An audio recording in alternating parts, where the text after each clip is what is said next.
خداوند کے جلالی اور عظیم نام میں آپ سب کی سلامتی ہو۔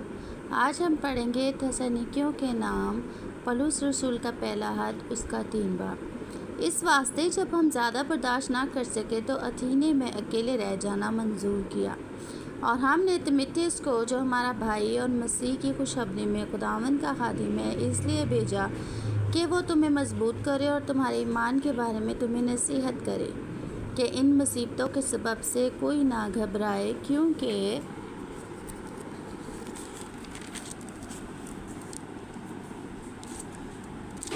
تم آپ جانتے ہو کہ ہم انہی کے لیے مقرر ہوئے ہیں،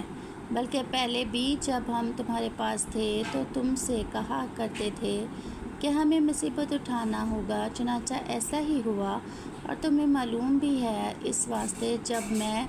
اور زیادہ برداشت نہ کر سکا تو تمہارے ایمان کا حال دریافت کرنے کو بھیجا، کہیں ایسا نہ ہوا ہو کہ آزمانے والے نے تمہیں آزمایا ہو اور ہماری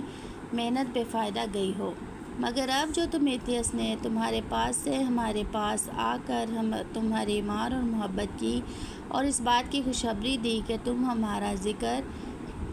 خیر ہمیشہ کرتے رہو اور ہمارے دیکھنے کے ایسے مشتاق ہو جیسے کہ ہم تمہارے، اس لیے اے بھائیو، ہم نے اپنی ساری احتیاج اور مصیبت میں تمہارے ایمان کے سبب سے تمہارے بارے میں تسلی پائی، کیونکہ اب اگر تم خدا میں قائم ہو تو ہم زندہ ہیں۔ تمہارے باعث اپنے خدا کے سامنے ہمیں جس قدر خوشی حاصل ہے اس کے بدلہ میں کس طرح تمہارے بابت خدا کا شکر ادا کریں۔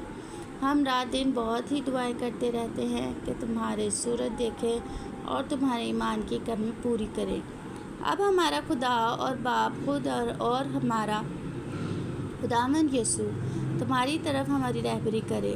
اور خداوند ایسا کرے کہ جس طرح ہم کو تم سے محبت ہے اسی طرح تمہاری محبت بھی آپس میں اور سب آدمیوں کے ساتھ زیادہ ہو اور بڑھے، تاکہ وہ تمہارے دلوں کو ایسا مضبوط کر دے کہ جب ہمارا خداوند یسوع اپنے سب مقدسوں کے ساتھ آئے تو وہ ہمارے خدا اور باپ کے سامنے پاکیزگی میں بے عیب ٹھہرے۔ باب 4۔ غرض اے بھائیو، ہم تم سے درخواست کرتے ہیں اور خداوند یسوع میں تمہیں نصیحت کرتے ہیں کہ جس طرح تم نے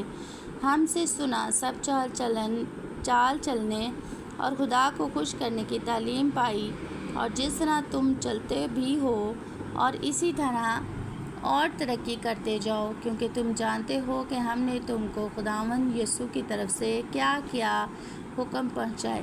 چنانچہ خدا کی مرضی یہ ہے کہ تم پاک بنو، یعنی حرام کاری سے بچے رہو، اور ہر ایک تم میں سے پاکیزگی اور عزت کے ساتھ اپنے ظرف کو حاصل کرتا جائے، اور نہ شہوت کے خواہش سے، نہ ان قوموں کی مانی جو خدا کو نہیں جانتی، اور کوئی شخص اپنے بھائی کے ساتھ اس عمر میں زیادتی اور دغا نہ کرے،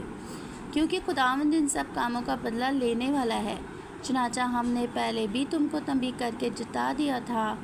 اس لیے خدا نے ہم کو ناپاکی کے لیے نہیں بلکہ پاکیزگی کے لیے بلایا۔ پس جو نہیں مانتا وہ آدمی کو نہیں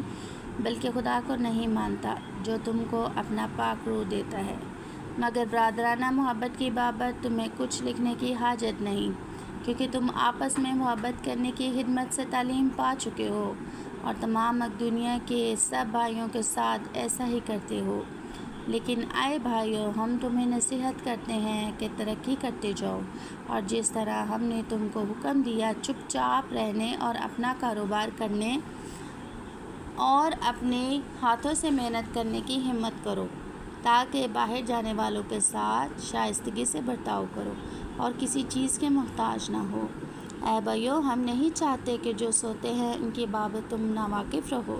تاکہ اوروں کی مانے جو نا امید ہیں غم نہ کرو، کیونکہ جب ہمیں یہ یقین ہے کہ یسوع مر گیا اور جی اٹھا، تو اسی طرح خدا ان کو بھی جو سو گئے ہیں یسوع کے وسیلہ سے اسی کے ساتھ لے آئے گا۔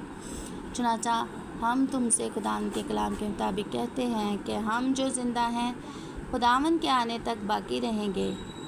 سوئے موت سے ہرگز آگے نہ بڑھیں گے، کیونکہ خداوند خود آسمان سے للکار اور مقرب فرشتہ کی آواز اور خدا کے نرسنگے کے ساتھ اتر آئے گا،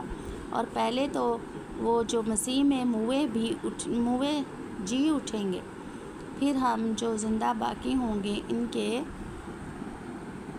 ساتھ بادلوں پر اٹھائے جائیں گے تاکہ ہوا میں خداوند کا استقبال کریں، اور اسی طرح ہمیشہ خداوند کے ساتھ رہیں گے۔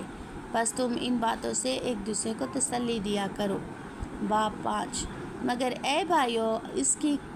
کچھ حاجت نہیں کہ وقتوں اور موقعوں کی بابت تم کو کچھ لکھا جائے، اس واسطے کہ تم آپ خوب جانتے ہو کہ خداوند کا دن اس طرح آنے والا ہے جس طرح رات کو چور آتا ہے۔ جس وقت لوگ کہتے ہوں گے کہ سلامتی اور امن ہے، اس وقت ان پر اس طرح ناگہاں ہلاکت آئے گی جس طرح حاملہ کو درد لگتے ہیں، وہ ہرگز نہ بچیں گے۔ لیکن تم اے بھائیو تاریکی میں نہیں ہو کہ وہ دن چور کی طرح تم پر آ پڑے، کیونکہ تم سب نور کے فرزند اور دن کے فرزند ہو۔ ہم نہ رات کے ہیں نہ تاریکی کے، بس اوروں کی طرح سو نہ رہیں بلکہ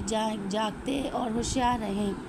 کیونکہ جو سوتے ہیں رات ہی کو سوتے ہیں، اور جو متوالے ہوتے ہیں رات ہی کو متوالے ہوتے ہیں۔ مگر ہم جو دن کے ہیں ایمان اور محبت کا بکتر لگا کر اور نجات کی امید کا خوت پہن کر ہوشیار رہیں، کیونکہ خدا نے ہمیں غضب کے لیے نہیں بلکہ اس لیے مقرر کیا کہ ہم اپنے خداوند یسوع مسیح کے وسیلہ سے نجات حاصل کریں، اور وہ ہماری خاطر اس لیے ہوا کہ ہم جاگتے ہوں یا سوتے ہوں سب مل کر اسی کے ساتھ جئیں۔ بس تم ایک دوسرے کو تسلی دو اور ایک دوسرے کی ترقی کا باعث بنو، چنانچہ تم ایسا کرتے بھی ہو۔ اور اے بھائیوں، ہم تم سے درخواست کرتے ہیں کہ جو تم میں محنت کرتے اور خداوند میں تمہارے پیشوا ہیں اور تم کو نصیحت کرتے ہیں، انہیں مانو اور ان کے کام کے سبب سے محبت کے ساتھ ان کی بڑی عزت کرو، آپس میں میل ملاپ رکھو۔ اور اے بھائیوں، ہم تمہیں نصیحت کرتے ہیں کہ بے فائدہ چلنے والوں کو سمجھاؤ، کم ہمتوں کو دلاسا دو، کمزوروں کو سنبھالو، سب کے سب تحمل سے پیش آؤ۔ خبردار، کوئی کسی سے بدی کے عوض بدی نہ کرے، بلکہ ہر وقت نیکی کرنے کے درپے رہو، آپس میں بھی اور سب سے ہر وقت خوش رہو، بلا ناغہ دعا کرو، ہر ایک بات میں شکر گزاری کرو، کیونکہ مسیح یسوع میں تمہاری بابت خدا کی یہی مرضی ہے۔ روح کو نہ بجھاؤ، نبوتوں کی حقارت نہ کرو، سب باتوں کو آزماؤ، جو اچھی ہوں اسے پکڑے رہو، ہر قسم کی بدی سے بچے رہو۔ خداوند جو اطمینان کا چشمہ ہے، آپ ہی تم کو بالکل پاک کرے، اور تمہاری روح اور جان اور بدن ہمارے خداوند یسوع مسیح کے آنے تک پورے اور بے عیب محفوظ رہیں۔ تمہارا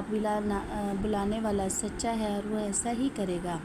اے بھائیوں، ہمارے واسطے دعا کرو، پاک بوسہ کے ساتھ سب بھائیوں کو سلام کرو۔ میں تمہیں خداوند کی قسم دیتا ہوں کہ یہ خط سب بھائیوں کو سنایا جائے۔ ہمارے خداوند یسوع مسیح کا فضل تم پر ہوتا رہے۔ آمین۔